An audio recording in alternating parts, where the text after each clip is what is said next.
The next set of questions are all about learning Asian languages, specifically Chinese and Japanese.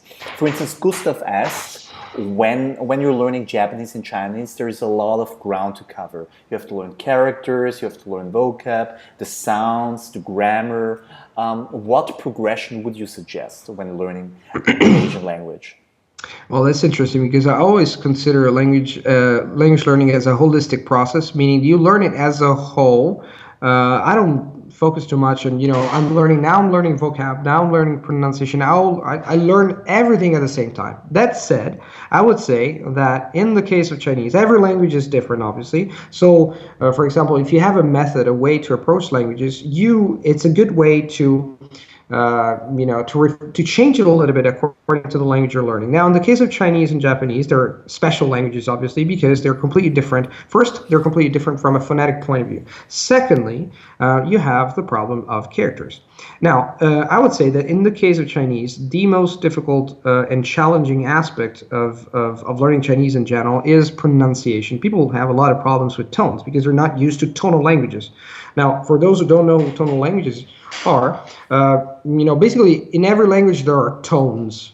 We change our pitch, so syllables are at different heights depending on what kind of language, etc., etc. But in Chinese, tones actually define meaning. So if you pronounce a word like ma and you pronounce it like ma, there are two different words and they have two different meanings.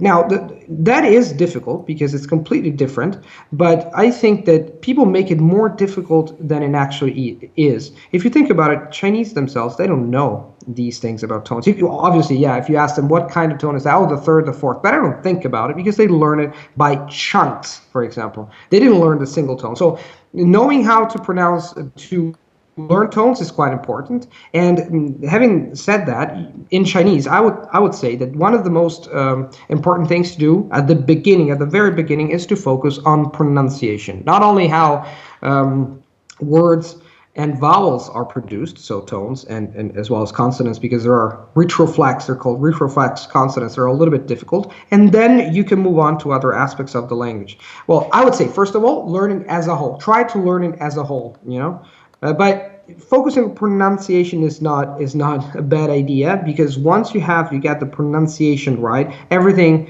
is easier, because grammar is I wouldn't make the mistake of saying that Chinese grammar is pretty straightforward. At a basic level, it's pretty straightforward. When you move on to intermediate and advanced, it's much more difficult because Chinese has a different way of conveying ideas, so you have to completely change the way you express yourself, even if the grammatical structure is apparently simple.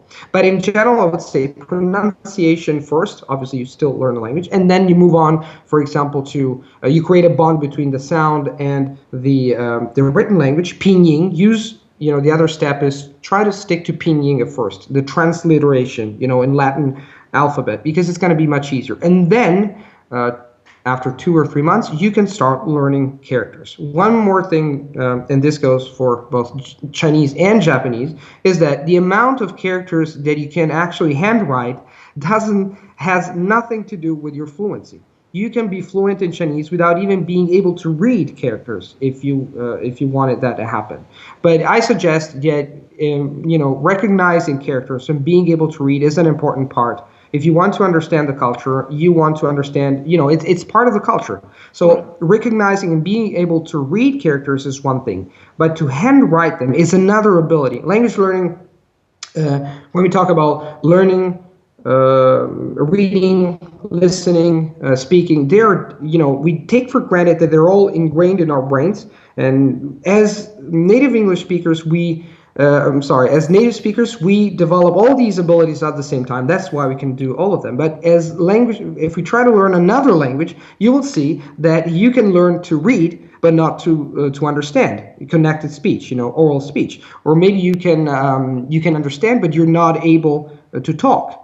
Or you can write something, but you're not able to speak. So they're separate things. And as I said, Chinese characters, reading, being able to recognize a Chinese character, and being able to write it are two different abilities that can be developed at the same time, or one can be developed a little bit later. And in the case of Chinese, I suggest you develop it later because it's very time consuming. If what you want is to be able to write Chinese characters because of the beauty of it, because you love calligraphy, etc., then by all means go for it. But remember that at the beginning, it's not a strictly necessary condition to speak Chinese fluently. And if your goal is to speak Chinese fluently, first focus on the bond between sound and written word, focus on pronunciation, focus on words and grammar, and then go for the characters. The same thing is for Japanese. It's slightly different. In the case of Japanese pronunciation is much easier because the phonetical inventory of sounds, the number of sounds, different sounds,